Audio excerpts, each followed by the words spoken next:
Saturn, the ocean, and the flood.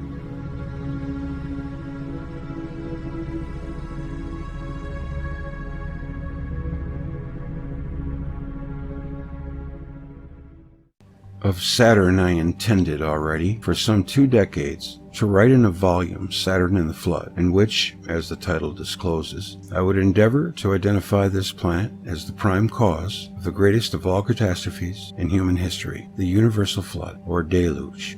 This part of Worlds in Collision was conceived and drafted together with the parts dealing with Venus and Mars. But the elaboration of details was postponed, and other labors claimed my attention. I am still before work unfinished. I will, however, disclose in a few sentences what is the subject of that part of reconstruction of world history. The age that man later called the Age of Kronos, Saturn, was remembered with nostalgia as the Age of Bliss. It was the earliest age of which man retained some, however dim, memories, but farther into the past, the dimness amounts almost to darkness. Saturn was also a more massive body than it is now, possibly of the volume of Jupiter, whereas now proportion is approximately 7:13. At a date that I would be hard put to task to identify, even with approximately about then 10,000 years ago, Saturn was disturbed by Jupiter and exploded. Actually became a nova. The solar system and reaches beyond it were illuminated by the exploded star, and in a matter of a week the Earth was enveloped in waters of Saturnian origin. Told in such brevity, the story sounds fantastic. I had the choice not to mention these events here at all, or to refer to them and ask indulgence on the part of the readers for having said something unusual, and at the same time ask them to wait for a detailed narrative at some intermediate time. I selected the latter. I have already mentioned that the major planets were in some way connected with earlier cataclysms, one of which was the Deluge. When in 1946 the manuscript of Worlds in Collision was first offered to the publishers, Macmillan and Company, New York, it contained the story of the Deluge and of the catastrophe that terminated the Old Kingdom in Egypt. But at the suggestion of the reader for the publishing company, the book should have concentrated on one event. We compromised and presented the published volume in 2 series of catastrophes. Those that took place in the 15th century before the present era and were caused by near approaches of Venus, and those which occurred in the 8th century before this era and were caused by close approaches of Mars.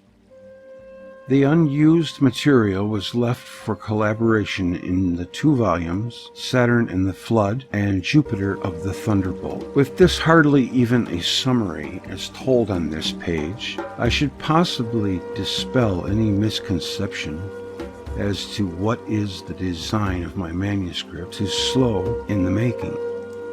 As to predictions, I could make several, and I offer them cognizant of the fact that a prediction in science needs to be elaborated on the reasons that led to it. I assumed in the first place that the planet Saturn must contain water to the extent that it is a water planet. It is also possible that water that have enveloped the Earth following the explosion of Saturn was at least partly formed by hydrogen combining with oxygen of the terrestrial atmosphere. There are indications that I intend to discuss in my book on the deluge which point toward a sudden drop in oxygen content in the terrestrial atmosphere. But the fact that comets were observed consisting of water, ice, according to their spectral picture, permits the conclusion that water, ready-made, came from the planetary nova. Actually, in years subsequent to my concept of Worlds in Collision, water was identified as present on Saturn. Further, I assume that sodium chloride, or common salt, as an ingredient of the Saturnian atmosphere, Geophysicists have long wondered as to the origin of salt in the ocean. Sodium could have been derived from terrestrial rocks, but they are poor in chlorine. To some extent, chlorine in oceans could have come from volcanic eruptions, but it would require eruptions on an almost unimaginable scale to produce all of the chlorine locked in the salt of the oceans. The ancient traditions of Deluge refer also to the water arriving from space as salty and warm. I have thought also of free chlorine, not combined into salt, on Saturn, but it is possible that vegetable life, at least, is present on Saturn, and free chlorine would interfere with vegetation. The reasons, though not compelling, for this assumption of vegetation on Saturn are also reserved for the detailed discussion. The tradition found in ancient texts refers to innumerable new forms of life in animal and plant kingdom following the flood, which could have been solely a result of multiple mutations. But there exists in ancient lore an ever-reoccurring association of seeds and new plant forms with Saturn, Osiris, Tammuz, and Kronos, all of whom I understand as personifications of the planet Saturn. In recent years, I have chanced to read the view of Joseph Shklovsky, a Russian astrophysicist, that a nova would be a source of cosmic rays even thousands of years after the explosion. Shklovsky and his collaborators offered the suggestion that at some past time the Earth, or the entire solar system, passed through clouds of cosmic rays, resulting from a nova star that caused the extinction of various forms of life on Earth, dinosaurs and others.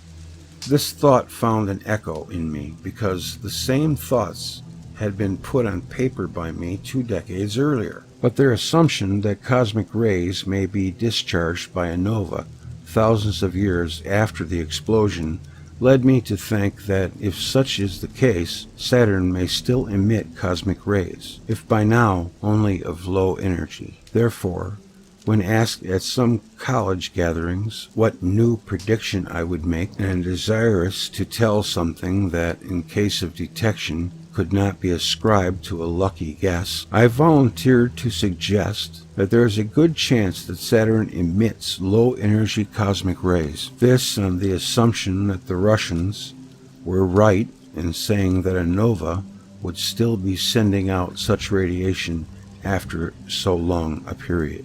Finally, Saturn must emit more heat than it receives from the Sun. Reasons for such conditions of Saturn are at least 2. First, the residual heat of the catastrophe in which Saturn was derailed from its orbit. Second, the radioactivity that resulted from the catastrophe must still be pronounced on Saturn. In addition, Saturn can be regarded as a star and may have some mechanisms that make our Sun burn with intense light. Because the surface clouds of Saturn are cold and the distance of Saturn from the Sun renders the heat from this source very limited, the conclusion was drawn that Saturn must be very cold, frozen to its core. We came to a different conclusion, also concerning the temperature of Saturn below the surface cloud layer. In 1966, Dr. K.I. Kellerman described in Icarus the surprising fact that Saturn, at the wavelength of 21.3 centimeters, shows a temperature of 90 degrees Fahrenheit, which cannot be explained by solar radiation. It will be found of still higher temperature. The rings are formations of less than 10 or 12,000 years old. They must consist largely of water in the form of ice. But since the ancient lore all around the world tells us that it was Jupiter who put these rings around Saturn, they may have some other components too. Since these lines were written, spectroscopic study of the Saturnian rings has revealed that they consist mainly of water in the form of ice. 1966.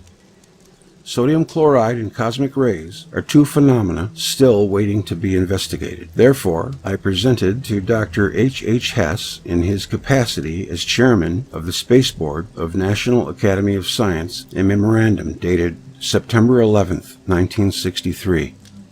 Subsequently submitted also to Dr. Homer Newell in his capacity as director of NASA.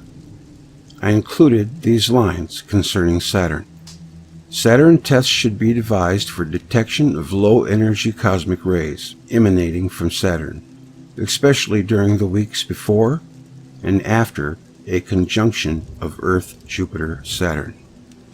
Chlorine should be looked for in the Saturnian spectrum of absorption. His reference here is, interestingly, for certain reasons, G. Kuiper assumed in recent years that Saturn originally was of a mass equal to that of Jupiter. Sky and Telescope, March 1959.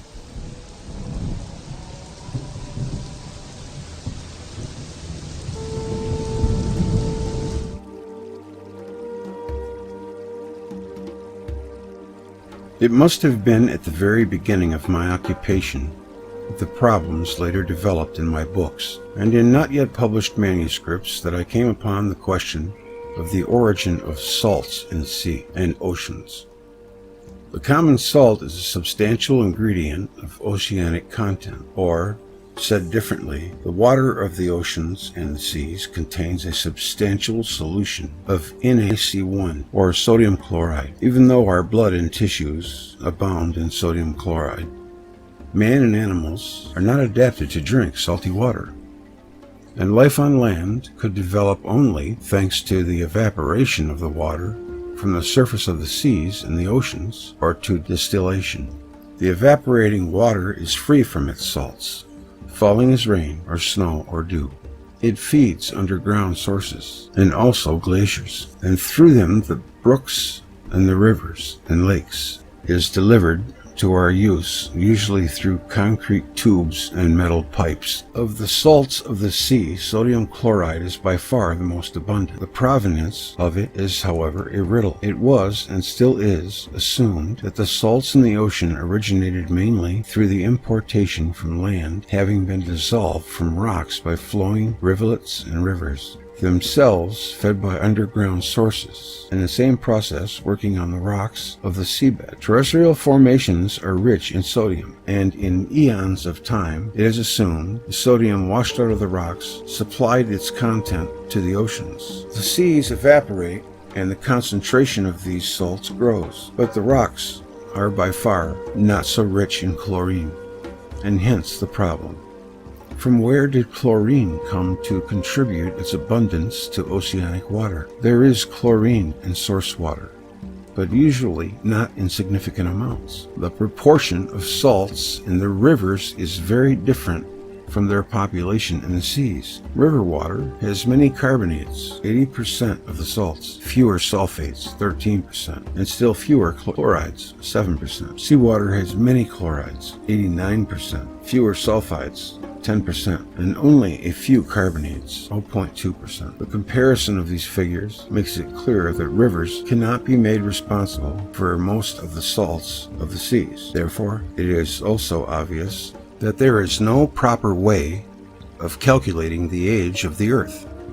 By comparing the amount of salts in the seas with the annual discharge by the rivers, the most that can be done in this respect is to calculate the rich amount of carbonates in the rivers and in relation to the relatively poor concentration to these salts in the seas. But then there will be no explanation for the rich amount of chlorides in the seas in comparison with their poor concentration in the rivers. Part of the salts could be traced to the washing of lands in the floor of the seas. Chlorine is also known to be discharged by volcanoes, but to account for the chlorine locked in the seas, volcanic eruptions, whether on land or under the surface of the seas, needed to have taken place on an unimaginable scale. Actually, it was figured out on an impossible scale. Thus, it was acknowledged that the provenance of chlorine salts in the seas is a problem unsolved. Paleontological research makes it rather apparent that marine animals, in some early age, were more closely related to freshwater fauna. In other words, the salinity of the oceans increased markedly at some age in the past. The most obvious and permanent effect of a deluge of extraterrestrial origin on the Earth would be the increase in its water volume and of the place occupied by the seas. Presently, 4/5 of the Earth are covered with water. A stupendous addition of water to the Earth should have decreased, not increased, its salinity, if the water came down in a pure state. But if the Earth was showered by torrents of hydrogen and water, some other ingredients of the Saturnian atmosphere could also have swept across the Earth's orbit. In the Buddhist book on the world cycles, the Visuddhimagga, where the catastrophes that terminated the world ages are described, it is said, "But when a world cycle perishes by water, there arises a cycle-destroying great cloud of salt water. At first it rains with a very fine rain, which gradually increases to great torrents, which fill 100,000 times 10 million worlds. And then the mountain peaks of the earth become flooded with saltish water and hidden from view, and the water is buoyed up on all sides by the wind and rises upward from the earth until it engulfs the heavens." Volcanoes, which were active during the cataclysm of the Deluge and during other cosmic upheavals, vomited sulfur, chlorine, and carbonates, and contributed to the composition of the salts of the oceans. Carbonates fell on Earth in large quantities in some of the upheavals, certainly in one which took place in the middle of the second millennium before the present era, at the very end of the Middle Kingdom in Egypt, an upheaval described in detail in Worlds in Collision. But a major portion of the chlorine in which the oceans are so rich must have come from an extraterrestrial source.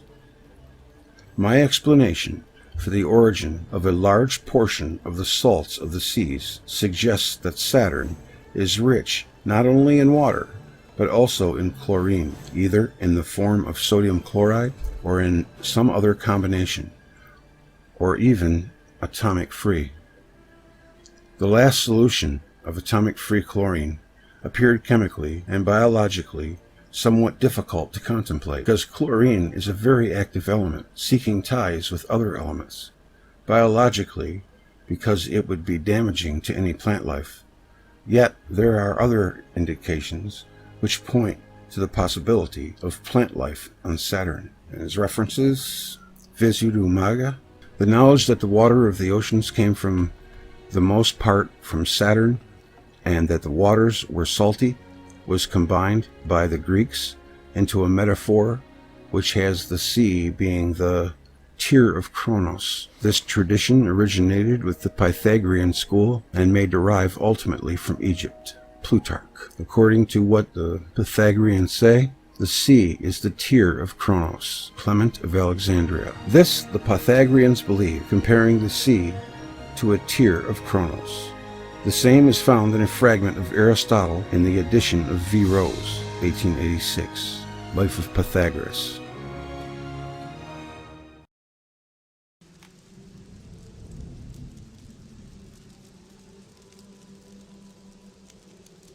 Star of the Sun. Saturn is not a conspicuous planet in the sky. Were it not for its sluggish movement, an unaided eye would hardly distinguish it from the surrounding stars. In many ancient sources, Saturn is called Sun. The usual name for Saturn in Chaldean astronomy, Alap-Shamas or Alap-Shamas, meaning star of the sun. Diodorus of Sicily reported that the Chaldeans called Kronos Saturn by the name Helios, or the sun, and he explained that this was because Saturn was the most conspicuous of the planets. Hyginus also wrote that Saturn was called Sol. 3. In the Babylonian astronomical text, the word Shamash, sun, was used to designate Saturn. We learn from the notes written by the astrologers that the word sun, we must understand the star of the sun, i.e. Saturn. Ninib was the Babylonian name for Saturn. Ninib, in various places, is said to shine like the sun. He was known as Utgalu, the great son of storms. The Greeks used to call Saturn Phanon, the shining one. If Saturn was always as inconspicuous as it is at present, what could have caused the races of antiquity, as if by common consent, to give to Saturn the appellative Sun, or the Shining One? The astrologers certainly must have found it increasingly contrary to reason to associate the star that gives us light and life with one of the palest and slowest of the planets. The folk etymology of the Hebrews explained the name Kema as meaning about 100 Kemia stars. Bhagavad Gita. The Bhagavad Gita contains the following description of a deity. If the radiance of 1,000 suns were to burst at once into the sky, that would be like the splendor of the Mighty One, the Shatterer of worlds. All that we have considered up to now indicates that Saturn once exploded in a nova-like burst of light. The date of this event I would be hard put to specify, even approximately, but possibly it took place 10,000 years ago. The solar system and reaches beyond it were illuminated by the exploding star. In a matter of a week, the Earth was enveloped in waters of Saturnian origin. And there's his references. Everything he puts down is referenced, by all mainstream scientists. Up so much.